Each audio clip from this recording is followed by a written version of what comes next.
Shohruh Sharifov, direktori korxonaи Farî Davlatî Xoҷагии манзили камилии шаҳри Панҷакен, мусаллам аст ки ҳамасола шанбеи аввали моҳи июн дар ханамарави кишвари азизамон Тоҷикистон рӯзи кормандони соҳаи коммуналӣ бо як марому таҷлил мегардад. Ба ин хотир кормандони хоҷагии манзили камилии шаҳри Панҷакен низ имрӯз дар баробари дигар кормандони хоҷагии камилии манзилии ҷумҳуриявӣ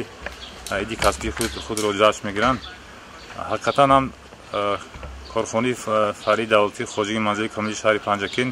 имрӯзҳо ҷиҳати хизматрасонӣ ва ободу зебо нигоҳ доштани ҳудуди дохили шаҳри Панҷакен ҳиссаи арзанда дорад. ва аз фурсати муносиб истифода бурда ҳами ҳамкорон, ҳам касбони азизро ки имрӯз дар арфи таҷлили ин ид қарор доранд, табрик муборакбод мегӯям ва итминони комил дорем ки таҳти сиёсати хиратмандона ва созандаи пешвои маъзами миллат Президенти Ҷумҳурии Тоҷикистон муҳтарам Эмомалӣ Раҳмон корҳои ободониву созандагӣ дар дохили шаҳри Панҷакен аз ин ҳам зиёдтар давом мекунанд.